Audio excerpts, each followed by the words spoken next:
Hello mga kailaw, good morning. So ayan, gaya na sabi ko, magpo-food review tayo. So ito, in-order ko sa Lazada, Bibizan siya, roasted quail egg, Chinese snacks siya.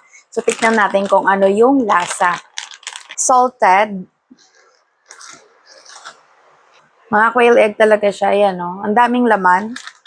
140 grams pala. Ayan. Kinakabahan ako.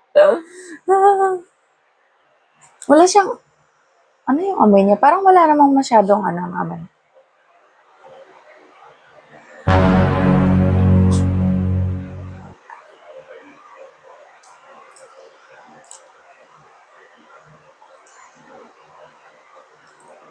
A few moments later.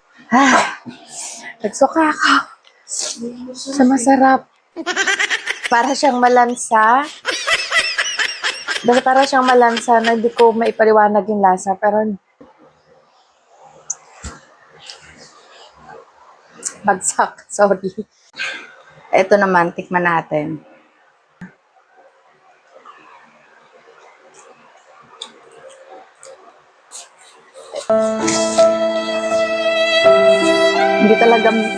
Hindi talaga masarap yung lasa. Sayang yung pera dito kasi hindi ko talaga siya makain. Tinikman ng anak ko as in. Bahala ka sa buhay Ayaw mo. niya. Ginusto mo yan eh. Malansa.